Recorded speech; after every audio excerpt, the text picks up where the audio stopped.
So welcome everybody to today's Bhagavad Gita class.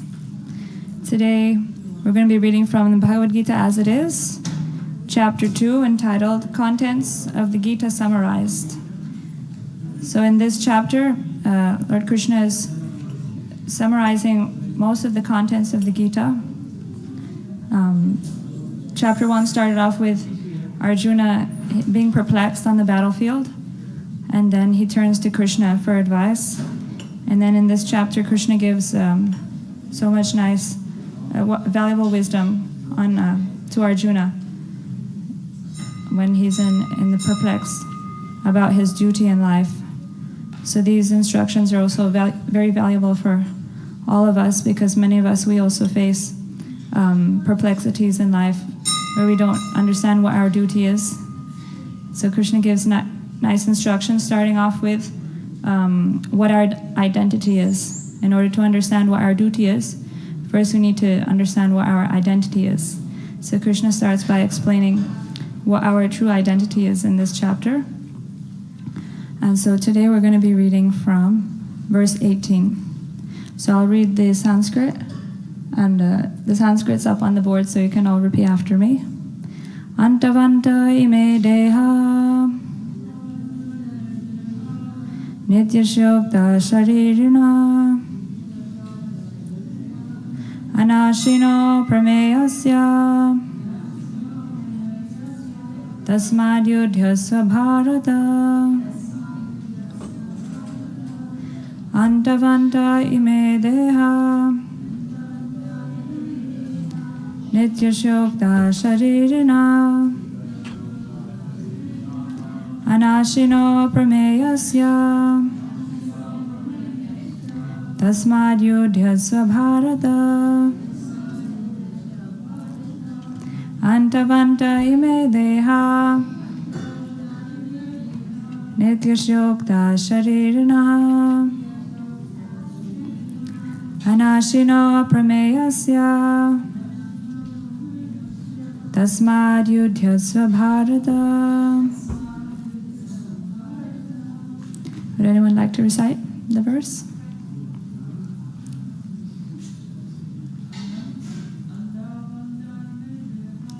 Antavanta ime deha Nityashokta sharirina Anashino prameyasya Tasmad yudhyasva bharata. Antavanta ime deha Nityashokta sharirina Anashino prameyasya Tasmad yudhyasva bharata. Antavanta ime deha Nityashokta sharirina Anashino prameyasya Tasmad yudhyasva bharata. Thank you. So now we'll do the word for word.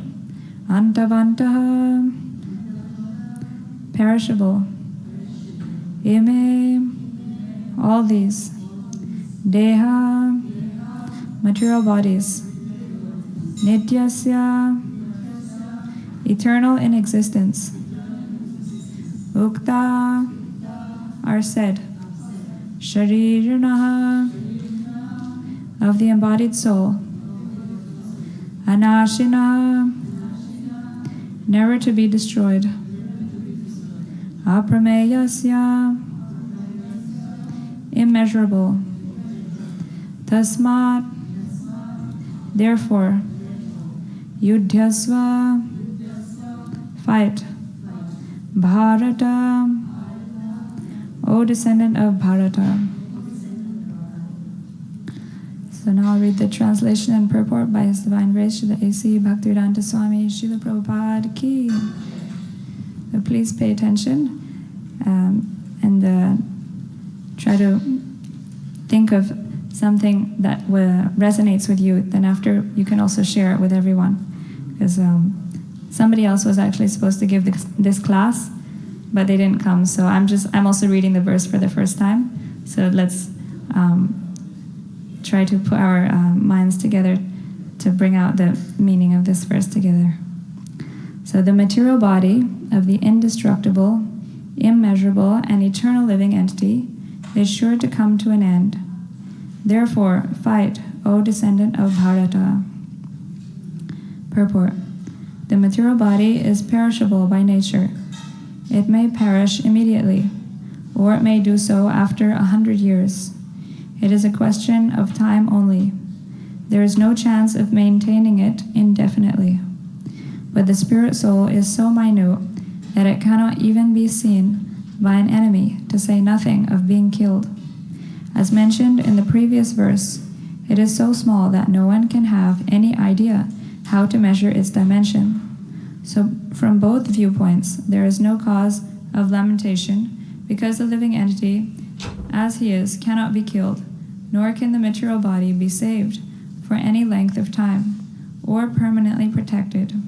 The minute particle of the whole spirit acquires this material body according to his work, and therefore observance of religious principles should be utilized. In the Vedanta Sutras, the living entity is qualified as light, because he is part and parcel of the supreme light. As sunlight maintains the entire universe, so the light of the soul maintains this material body. As the spirit soul is out of this material body, the body begins to decompose. Therefore, it is the spirit soul which maintains the body. The body itself is unimportant. Arjuna was advised to fight and not sacrifice the cause of religion for material bodily considerations. So before I begin to speak, I'd like to offer some prayers to our spiritual masters, by whose grace we have received this knowledge. Om Jnana Timirandhasya Jnananjana Shalakaya Chakshururmilitam Yena Tasmai Shri Gurave Namaha Shri Chaitanya Manobhishtam Sthapitam Yena Bhutale Swayam Rupa Kadamayam Dadati Swaparantikam Vandeham Shri Guru Shri Yuta Parakamalam Shri Guru Vaishnavamscha Shri Rupam Sagrajatam Sagana Raghunatham Vitam Tam Sajivam Sadvaitam Savadhutam Parijana Sahitam Krishna Chaitanya Devam Shri Radha Krishna Padan Sahagana Lalita Shri Vishakhan Vitamscha Nama Om Vishnu Padaya Krishna Prishtaya Bhutale Srimate Bhaktivedanta Swaminiti Namine Namaste Saraswati Deve Gauravani Pracharane Nirvishesha Shuddhavadi Paschata Deshatarine Jaya Shri Krishna Chaitanya Prabhu Nityananda Shri Advaita Gadadhara Shivasari Gaura Bhakta Vrinda Hare Krishna Krishna Krishna Hare Hare Hare Rama Rama Rama Hare Hare.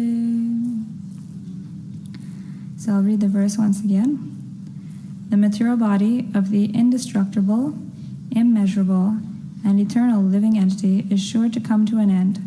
Therefore, fight, O descendant of Bharata. So, how many of you are familiar with the Bhagavad Gita as it is? Yes. You read the Bhagavad Gita? Yeah. So the Bhagavad Gita, it's a conversation between Arjuna and Krishna. So here Arjuna, he in the beginning of this chapter, Arjuna admits to Krishna that he doesn't know what is his duty, and so he surrenders to Krishna and asks him to please tell me for certain what is best for me. So now Krishna, he has begun his instructions, and he starts off by describing, by first of all telling Arjuna what his identity is. Because, in order to know what we need to do, then first we need to know who we are. Then we can understand what our duty is. So in this verse, Krishna is telling Arjuna that, that you're the soul. And he's giving, in this verse, he's describing the characteristics of the soul. That the soul is indestructible. it cannot be destroyed by any weapons, because Arjuna, he's on the battlefield and he's thinking that how can I kill all my family members and my friends? So here, Krishna is telling Arjuna that actually you can't kill them, because the soul is indestructible, and also it's immeasurable. Because maybe Arjuna was thinking that I can't see the soul, I can only see the body. But here Krishna is saying that the soul is very small. It's so small that it's immeasurable. So we shouldn't try to see the soul, but rather, Prabhupada explains in the purport that we can perceive the soul by consciousness. When we experience that there's consciousness in the body, then that's the proof that the soul is there. Just like as soon as the soul leaves the body is still there, but there's no consciousness. So then we can understand that the soul is gone, and therefore the body is dead. So so the soul cannot be seen, but it can be perceived by its symptom, which is consciousness. And then Krishna says also that the soul here is eternal. The living entity is eternal. So even though the soul may have to leave the body, it never dies. It just goes to another body, which is suitable for its residence. And the body is sure to come to an end. Therefore, there's no need to be depressed upon by killing the body, because he's telling Arjuna that you don't need to be depressed, that you have to kill your family and friends, because anyways they're going to have to give up their bodies sooner or later. So there's not much loss by killing the body, because the body is sure to die, is sure to come to an end. And so he tells Arjuna, therefore fight, O descendant of Bharata. But in another purport, Prabhupada also mentions that this is no excuse for killing animals. That although the body does die at a certain point, we have no right to kill anybody's body. And that's a great sin, to kill somebody's body, because everyone has a duration that they have to live in the body. Everybody has a karma that they have to enjoy or suffer certain things with their body, and that's all arranged by the supreme will of the Lord. So we don't have any right to put an end to anybody's life. But here the case is different, because Arjuna, he has a duty to fight, because he's a kshatriya, and Krishna, his plan is to establish the righteousness in the world, to establish religion. As he says in the Bhagavad Gita, he says, Yada yada hi dharmasya glanir bhavati bharata adbhutanam adharmasya tadatmanam shrijamyaham. That whenever and wherever there is a decline in the principles of religion, at that time I descend. And he descends to, then in the next verse he says, Paritranaya sadhunam vinashaya chaduskritam dharma samsthapanarthaya sambhavami yuge yuge. That to deliver the pious and to annihilate the miscreants and to reestablish the principles of religion, I descend myself millennium after millennium. So so this is Krishna's mission on this world, in this earth, and in order to establish religion in the world, it's important to have a religious leader, or a righteous leader. So Krishna wanted that the Pandavas, who are the greatest devotees, they were the most righteous people. They were the greatest followers of religion. Indeed, Yudhisthira Maharaj, his other name was Dharmaraj. Because he was the best of the followers of religion. It was said that he was so religious that he never told a lie in his life, and his chariot or his feet, he wouldn't even touch the ground. He was on such a elevated position because his practices, his character was so perfect. And so Krishna wanted such a person, such a devotee of the Lord, to lead the people so that the whole world could be religious and they could all be happy. I was just reading today earlier in the Bhagavatam. It is explaining that during the reign of Prithu Maharaj, that all the whole land was producing so much grain. All the oceans were giving pearls and jewels. The rain was the clouds were giving enough rain, and the earth was yielding so much produce, so much nice fruits, vegetables, and grains, and even the weather was just right. It was not too hot, not too cold, and all of this was because there was a saintly king, Prithu Maharaj, and he was performing sacrifices to Vishnu. So in the Bhagavad Gita, Krishna explains that by performing sacrifices, Krishna explains that all living entities, they subsist on food grain. He says, Annad bhavanti bhutani parjanyad annasambhava yagyad bhavati parjanyo yagya karma samudbhava. That by performing a sacrifice, that all living entities subsist on food grain, and food grains are produced from rains. And that rains, they are produced of sacrifice, and sacrifice is born of prescribed duty. So, in order to get our grains, we need rain. And even if we invent like different irrigation systems, ultimately, we're depending on the rain to nourish to fill up the reservoirs of water under the ground that we draw water from. So without rain, we can't produce any food. And then how do we get good rain? Nobody can control the rain. The rain comes when Krishna is pleased with us, when we perform sacrifices. So sacrifices means work performed for the pleasure of the Lord. And for each age, there is a particular sacrifice that is prescribed. And for this age of Kali, it is the chanting of the holy names of the Lord. That is the sacrifice that is prescribed for this age of Kali. It said, Kali Kale Nama Rupe Krishna Avatar Nama Hoite Harisarva Jagatanishtar. That in this age of Kali, the chanting of the holy names of Lord Krishna, that is the only way of deliverance. And by taking to this holy name, one can achieve all perfection in life. So all the scriptures recommend that in this age we should chant the holy names of the Lord as the best and most easiest way of pleasing the Lord. And when we please the Lord, then everything becomes perfect. All the rain comes just as much as required, not too much, not too little. And the earth produces everything that we need. And even all living entities, they become happy also when the Lord is pleased. Because when we please the Lord is a supreme whole. And so when we please the Lord, then everybody becomes happy.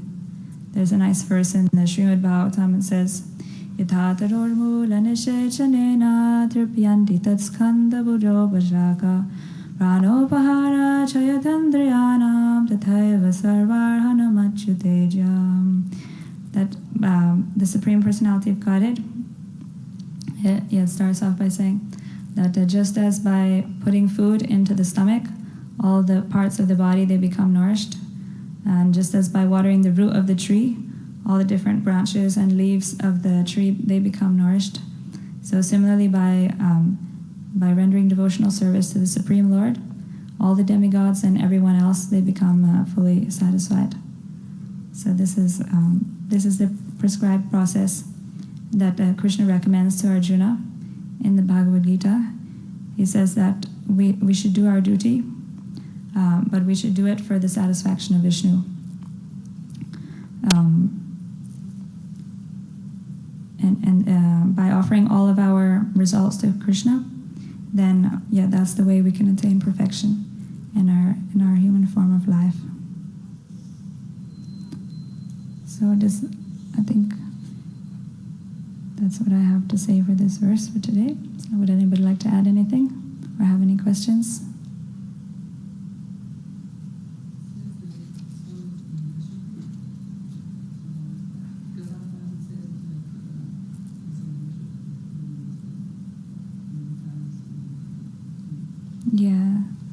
The soul is so small that it's immeasurable. Sometimes it's said to give us just an idea, an estimate of the size of the soul.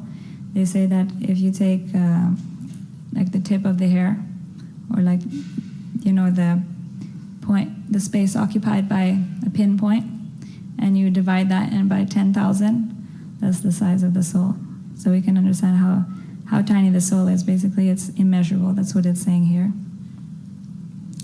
Yeah, so the soul is very small.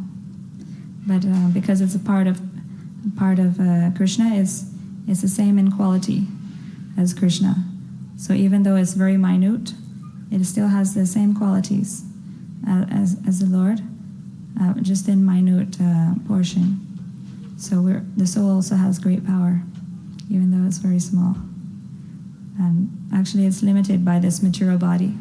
But when we get free from this material body, the limiting material body, then we can exhibit great powers. Like the great yogis, they manifest so many powers. Like there are 8 siddhis or perfections, and that some of them are that they can become bigger than the biggest, they can become smaller than the smallest, they can get whatever they like just as soon as they desire something, they can just have it in their hand.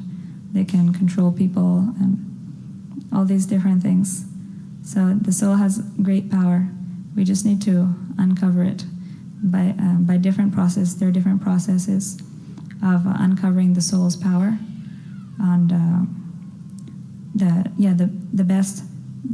the easiest and most recommended way is the process of bhakti yoga, because by that process we connect with Krishna, and then in that process we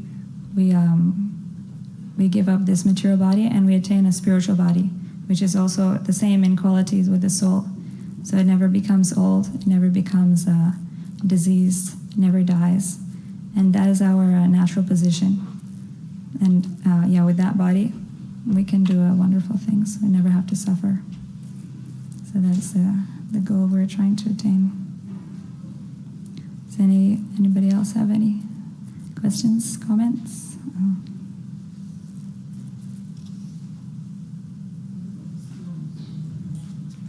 Stones? No, stone, I think they generally they don't have souls.